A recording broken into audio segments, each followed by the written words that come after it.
Hi there. We're hoping we're live. Yes. The thing is, we are not exactly the video champs and Facebook champs and whatever. So let's hope this technical thing has worked. We only gave ourselves a day to work on this. And anyway, welcome, trip organizer. You know Sean, you know me. I'm Beryl, and we're in Edinburgh, and we're social distancing. We're staying safe and home. But we're obviously in the travel industry and we want to bring travel to you because you're not able to travel either. Yeah, so instead of going crazy, broke and crazy, we decided to, well, mate, as you saw in our last post, we wanted to get out on the road and everything's gone blue. Yeah, just speak. So the computers decided to reboot. Everything's... No, it's not. Oh, that's just my... Go on, speak. Yeah, sorry, getting a bit distracted by the laptop. We wanted to get out and about and show you guys a few bits and pieces. Let you choose what you wanted to see as well, and we could show you. So from the comfort of your own home, we could take you on the road. But now we're in complete lockdown. We can't even do that now. So between doing these little chats, we're going to bring guests in from the industry, just people we think are really cool, like this cat coming up. People who own their own companies, they do little specified things, different foodies, whiskey experts, just people who we think are really cool and are as passionate about travelling in the UK and Scotland as we are. And then plus, if you keep following us on Instagram and Facebook, we'll keep putting heaps and heaps of photos up to keep your appetite going. Yeah, so your wanderlust would never go. And if you see a photo that you want to know more about, just send us a message and we can do a quick chat about that, or we can put a post on especially about that part of Scotland. Or if there's somewhere you've seen in your own searches, if you've read books and you've heard of a place, whether it's Outlander or you've seen movies like James Bond or Train Spotting, and you want to go, hey guys, where is this? Can I see it? Tell me a bit more. Just let us know and we'll dig it up and we'll find out for you. Okay, so let's welcome our superhero first guest, Adam. I shall put him on screen right now, like this. There we go. Hi, Adam. Hi there. Nice to meet you. So, Adam and I go way back now, minimum 10 years almost, I think. We've met, I don't actually know, can't remember how we met. Anyways, so Adam, you're as excited about Scotland in general as we are, aren't you? Yeah, right. Thanks first of all for invitation. Yeah, Beryl, it's always when we say 10 years ago, it's minimum 20 years actually. So a long time. Yes. So I'm here in Heidelberg. So greetings from Germany, from Heidelberg. Also same year, lockdown. And thanks to both of you for keeping us alive with so many impressions and informations and ideas from Bonnie, Scotland. And yeah, so yes, so recently, well, probably a little bit longer, you've started working on a new project, which is really quite interesting. You have it in your hands, we have it in our hands. Who shows it first? maybe the same time. Okay, I need to get my hands free. 1, 2, 3. 1, 2, 3. Yay! Yes. So you've made this lovely book, Scotland for Kids. Right. How did you have the idea to do that? I tell you, it was a mix of me and the publisher. Publisher called World for Kids. It's a publishing company. Lady Britta is her name, from Berlin, and I don't know, 5-6 years ago she started this publishing company with travel guides specialized for children. Guides like Scotland. Scotland is now for kids, like South Africa for kids, or many other countries. And originally, I'm writing about camping and outdoor and road trips. That's my stuff, and traveling with my Land Rover Defender all over the world. And last year in Leipzig on the Leipziger Buchmesse, the book show. Yeah. I met Britta at her booth with her publishing company, and it was amazing to see all the guides. And then we found out that that there is no Scotland for Kids existing. And I said, I'm the Scotland dude. Mostly, I like to travel to Scotland and with and without my Defender, and visit friends there and go fishing there, and so to be in Scotland. And that's how this project started. And this year, so on the day, 4 weeks today. Today is the 2nd of March. So today is the 2nd of April. Yeah. So 2nd of March. This book was published here in Germany. Yeah. I got one. It was sent to me. So it should be published at the book show, but all other shows. Yeah. So we are doing this by video, and yes. And let me introduce as I show you the how it looks like. Yeah. Yeah. I have here some postcards. These are images which are in this book. Yeah. And hope you can see it well. Yes, a little bit higher if you can. Yeah. Okay. Almost in front of your face. Yeah. It's written by me, of course. I will tell you in some seconds a little bit more what I was writing about. But I have to say, it's not a project only by me. Yourself. It's a partnering project. The illustrator is Karis Bartsch. She's a really lovely person, and she makes so lovely drawings. Yeah, they're lovely. The illustrations are amazing. Yeah, the illustrations are really amazing. Yes, and that's how we started. We started 1 year ago, of course, and yeah. Is it a basket shark? Yes. Yeah. Right. And so even it was a surprise for me now when the book was published. After I finished last year in October, I think, the writing, and now some months later, right. I just started to read to my son. He's 4 years old, and I really found, it's even I can give the recommendation to read it on your own or to read for your children from 4 years up to 10, 12 years. With 12 years, they will read it on their own. And that's to explain what means travel guide for children. It's not a travel guide, as an adult, that you say which spots I have to visit. Yeah.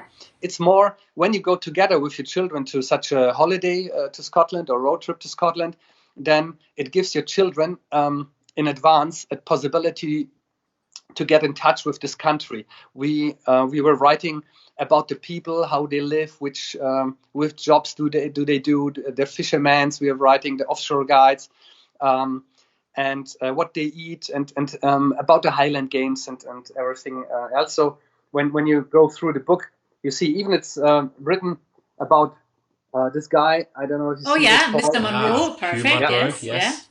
Yeah, Sir Munro. So even you get motivated to get a Munro on your own. Yeah, I met on a boat. It's some years ago on a ferry. I met.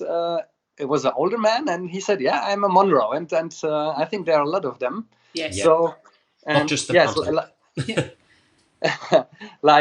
so because I take this in advance. It's an additional chapter in this book. It's because we are talking about traveling in Scotland and walking in Scotland and Sir Munro. So there is a special. I don't know if it's good to see. Find your way. Yes. It's how to use a compass. Yeah? Okay. Perfect. So I think this is very interesting for children. Not only reading something. So take your compass in the hand and walk together with the parents. How does it work? Because I'm sure many adults don't really know how to use a compass. No. So they have to read it first and then go, oh, I knew it already, so I'm now teaching my child, yeah? You name it. Yeah. And of course, here food and about drinking. Eating and drinking, yeah. It's when we was starting writing the chapters, then I was writing about mussels. So I said mussels is a must to be in there, and they said mussels. Do children like really mussels? Yeah. And I remember my daughters when we went to Scotland, especially in Edinburgh, Mustard's in, isn't it? Yeah. I love this restaurant, Rose Street. Big recommendation. Well, once it's open again, you can go. Yeah, right. And yes, so we are writing about all the meals, of course, haggis, and there is a secret recipe of a recipe, right? About the porridge. How grandma did her secret porridge. Yeah? Okay, and whose grandma gave you it? Yeah, it's also inside of this book. Yeah, so it's the eternal debate: milk or no milk. That's the main issue question. Yeah. Yes, I think wars have been started over milk or no milk in porridge. Exactly. Yeah. And of course about some famous people or some famous so like maybe you know Nessie. No one's ever met her. Yeah, no, but she's very shy. She's I saw a meme the other day saying she's the champion in self-isolating or social distancing. Oh, because no one's ever seen her. She was the founder of it, right? Yeah, that's right. Yeah, and of course the other guys, many people know him, William Wallace. Yeah, perfect. So we are writing about the big freedom idea from the Scottish guys, and about William Wallace, and about Nessie. Back to Nessie, there is a story. It's a special reading story you can read to your children, or the children can read themselves. So beside of explaining chapters, and of course the Highland Games. So like so I said, is that basically children are prepared before they come to the country they go to, and then they kind of connect to the stories they've already heard beforehand, and they kind of know, I heard about this, or yes, I want to try this food because I've already read about it or been read to about it. Yeah. Right. Yeah. So I think when the children will read the book, then they have many things to tell their parents what they didn't know about Scotland. Yeah. Like often it's because when we started to travel with our children, as they were very small, and was in the beginnings, then many friends said, "Oh, you go to Scotland with children?" Yeah, it would be not possible. Yeah, and we said because it's rainy and cold. And we said, no, in Scotland it's raining more often, but less than in Italy. Yeah, so it's a little bit of true. Yeah. And there's probably a lot more for kids to do because they take such pride in making sure that kids have lots of things to do when they come into attractions. Even they really try to always get everyone involved. So that's really right. Yeah, you name it. Yeah, it's like the island is a big island. There are many coastal parts. Yeah, and then you have the islands, the Hebrides, for example. So doesn't matter if you go on my favorite island, Isle of Mull, or you go to Tyre or to Barra. Yeah. So I think they will have a better connection to this country when reading such a book about this country and about a little bit of the history and the people there. Then they are looking much more forward to visit this country together with the parents. Right.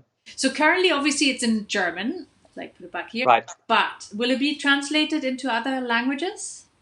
Maybe. I have to talk to the publisher. So when the publisher in Berlin will get many mails by English-speaking people, of course. So today it's a nice idea to sending it like a gift for Easter to German-speaking people when you live abroad. Yeah. Well, I guess I think every parent in the world now has a problem to kind of entertain their kids and school them and come up with ideas of what to tell them about. And I do think books like this will really help. You have all these maths and chemistry things that which are as important as this, but kind of having an idea of how to travel when you're actually allowed to travel again and prepare your kids to be able to go. That's really a lovely idea. It's like very suitable for the moment as much as any time else, I suppose. And I think the good thing is also it's a lot of the textbooks that you see that are given in schools are written from a scholar's point of view. They're not actually from a parent, someone who's actually travelled themselves. Yeah. It's usually someone who's sitting in an office somewhere and has read lots of books and they're throwing it together to what a kid would like. Yeah. But it's written by someone who is A, a parent, and B, who has a passion for travel, gives it that little bit of extra goodness. Yeah, yeah, that's right. Thanks for explaining it like this. And it's really the point. Yeah. And for the children, there are two protagonists. So it's Tim, and Tim is the German child who is going to Scotland. Yep. And Tim is meeting there his friend George Campbell. And so they are going together for fishing. They're going together for tea time to grandma. And so George shows him so Scottish times. Okay. Yeah. It's like somebody would telling you about his favorite lovely Scotland, and like you are joining us on this trip. Yeah. Yeah. Okay, so we originally we said we talk about favorite places. You already mentioned yours, which is Mull. I kind of agree on that. If I had to name my favorite island, I'd be torn, but I probably would go with Mull as well. So what is it about Mull that you love so much? I can tell. In the beginning, I wasn't sure what is it. Yeah, so because on Mull there are some spots which are my favorite spots, like Adelanish or Calgary Bay, especially even the small village of Calgary with the artists. So many people are there, which I really love them. And but I met once a friend, because when you're traveling around, you're meeting many people. And it was even before, so many years ago, before I visited the other islands. And then they said, we've been to every island.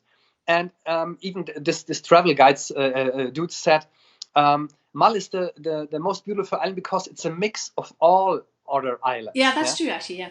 And after visiting Skye, after visiting Lewis Harris and the other islands, I can say all islands are really beautiful. Each island is beautiful on her own, of course. But Mull is really a mixture of all other islands. Yeah, that's true. Yeah, they call it a hidden island. Even when all the buses rushing through the island to Iona, I'm not sure if it's really hidden, but in a special view, it is. Yeah. Yeah, it's funny you say that because I mean, someone who drives tour coaches a lot, on a lot of these pre-packaged tours, you don't really get to spend a lot of time on Mull. Yeah. You've either come from Oban or somewhere like that, and you're racing across it to get to Iona. You know, so you only get, say, that 40, 50 minutes on the bus to look out the window. Yeah. And you can't really stop in many of the passing places with a bus to take photos or enjoy it. So it's the sort of island where you need to sort of do it on your own or in a small group. So you can stop and appreciate it and spend a bit of time there. Because so many people, it's just through transit getting to Iona that they actually experience Mull. You know, they don't. Yeah, really that's right. You know, they're either trying to catch a ferry or get off a ferry. So, you know, I think it's one of those places you need to do it either on your own or in a small group. Yeah. You know, so you can enjoy the island. You know. Yeah. So I think you can enjoy it much more like or we like to do it in our camper van, or when you have a little cottage and stay in the cottage there. And that's then go for long walks. Yeah. My favorite memory of Mull is like ages ago, and again I went on my own, and I caught the ferry to Alva. Obviously, I love my oysters. I can't have them now, but like oysters, and you just flag down the ferry. You just say, "I'm here. Can I please get over?" And on the way, he would just grab some oysters for you, and then there's a little cafe, so you can have obviously you could have coffee and cake or tea and cake, whatever you fancy, but you can have your fresh oysters. And then you can walk around the ruins of the abbey. You know, that was amazing. That's right. You would never be able to do that with a big tour group because you know, like the coaches can't even access most of the roads, I suppose. Yeah. So if we were technically more inept, we could adept. Obviously, we would be showing you pictures of Mull while we talk about it.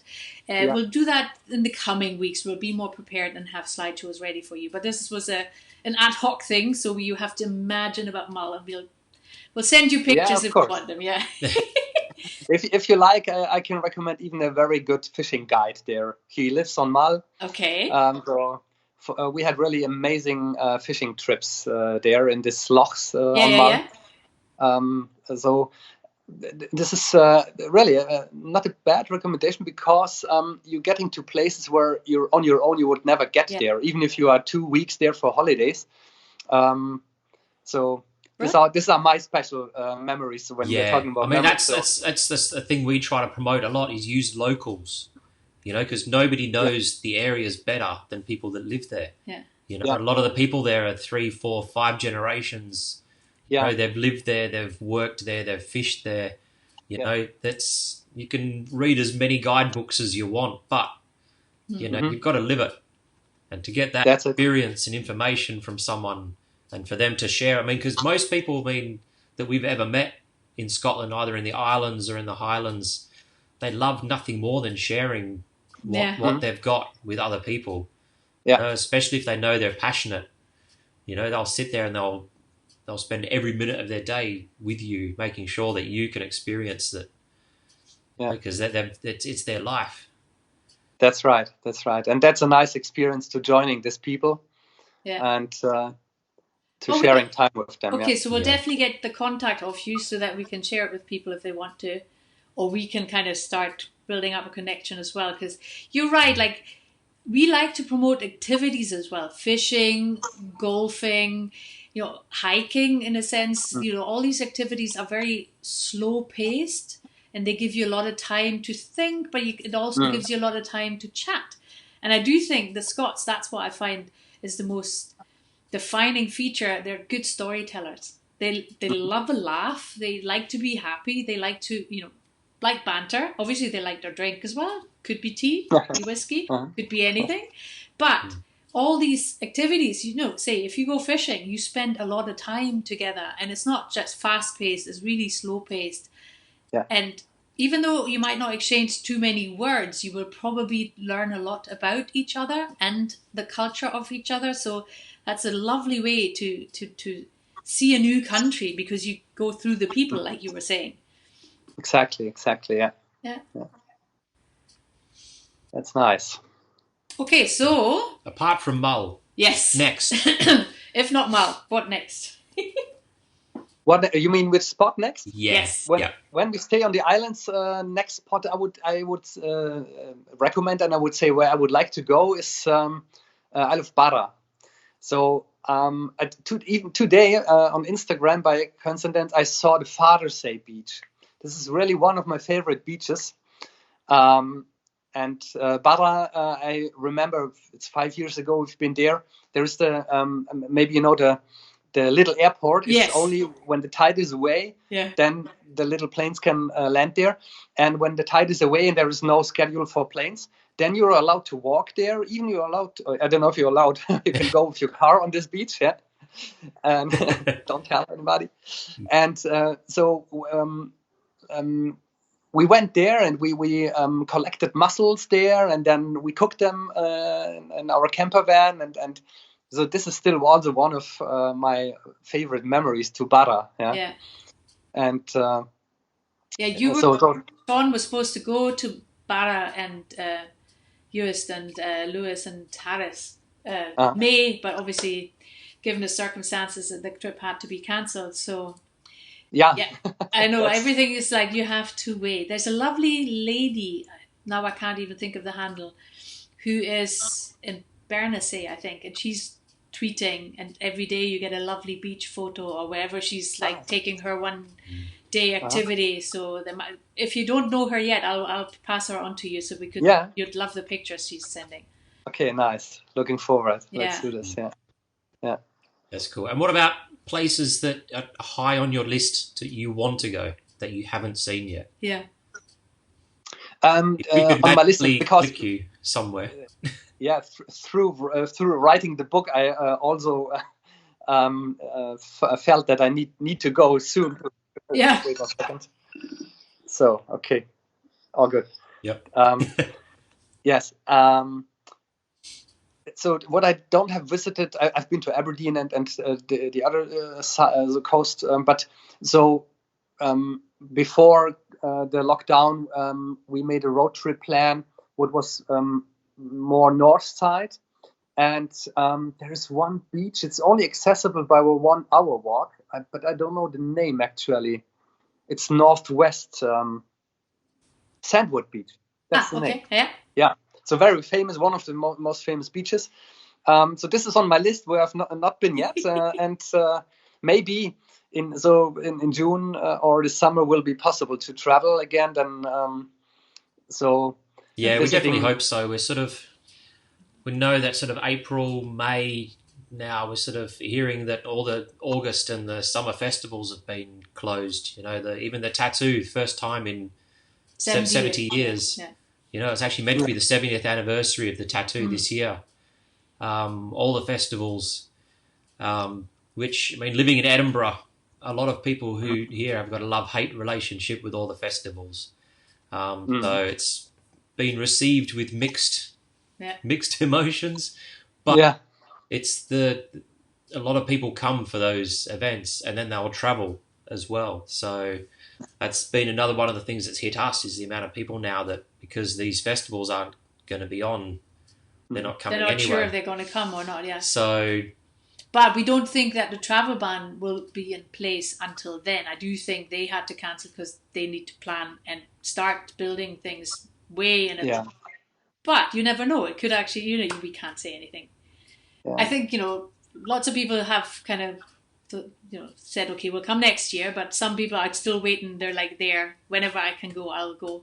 And I do think Scotland, don't want to promote it in that sense, but social distancing in Scotland isn't as hard as in any other hotspots because there's so much country. That's right. So, once it's safe to travel again, you still want to socially be distanced. I think it is easier here than anywhere else, Yeah, that was clinically correct to say it like that. But obviously, if it's not safe, then no one should travel.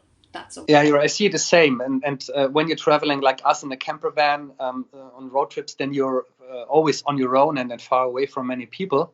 Yeah. The only bottleneck actually for us to come from Europe or Germany, from mainland from Germany, is the ferry. Then you're with many people, and that's the reason why we can't come over. Yeah. But I think it will calm down, and then we will start to travel again. And therefore, it's good to talk now together and to get ideas and to get wish lists and. It might sound like, pardon the pun, but we try to keep the travel bug running. Right. Right. I'm sure no one will forget about traveling because everyone's probably thinking about it. But at the same time, it's, probably even more so since you can't do it now. You probably want to, but that's why we thought we'll start this so that we can at least talk about travel and hopefully in the future show more pictures, but kind of inspire people of what else there is to do. And I do think, again, something like a book, if you're not a kid or you don't want to read a kid's book, there's other lovely travel books out there that could buy the time until you're actually able to travel yourself again. So I guess, Yeah. Plus, I think a lot more people who actually work in the travel industry who would be on the road telling their stories are having to do this now. Instead, so there's a lot more people having chats and blogging and on Facebook. Sharing a lot more photos. A very good friend of ours from the Cairngorms area, Ian Murray, he's a legend from up there. I've just noticed he's started putting some crazy footage on Facebook. I think he's even found Bigfoot. So I don't know if it's just out of boredom or necessity that people who live this sort of lifestyle, if they can't get out and about, they've just got to adapt. And it just makes you appreciate like when you can travel. I think a lot of people have taken traveling for granted, even if it's an hour-long drive here just to go somewhere and sit in a pub or just go sit by a loch or by a mountain somewhere or by the coast. It's when it's taken away from you, you appreciate it a lot more. So I hope it's sort of... That's right. But you're right. Also, people like you probably would have never had the time to speak to us for half an hour, And that's the good thing, isn't it? I knew you were there. I knew you would have time. So it's like, come on, let's do this. So I remember how. And I do think that's why we wanted to start the show. I think there's lots of people out there who now finally have time to actually share their knowledge with a lot more people than they would normally do, because normally they'd be on tour or they'd be doing whatever they're doing. Yeah. They have no time, So let's see it as a blessing in disguise in that sense, the silver lining. Yeah. Well, we said we do half an hour. Thank you so much for your time, Adam. Did you want to say something in German to the German audience we may have, for just in case? Bit of a shameless plug of the book. Yeah, I can again in German. Los, mach's. Okay, liebe Deutschsprechende Schottland-Fans, wenn ihr Kinder habt oder Kinder seid, auch das Kind noch im Erwachsenen, seit 2. März gibt es Schottland für Kids, den Kinderreiseführer mit vielen interessanten Stories über das Land, über die Leute. Schaut bei Amazon rein oder bei eurem lokalen Buchhändler und erfreut ein Kind, vielleicht zu Ostern. Oder ganz viele. Wunderbar. Oder ganz viele, ja, genau. Okay, good. Thank you so much, Adam. Thank you so much for being spontaneous. It was a crazy idea I put upon you like an hour ago, so thanks for doing this. And we'll see you all next week, probably at 3 p.m. then. Okay, cool. Bye. Bye-bye. I need to wait. Cheers. Cheers. Bye-bye. Bye.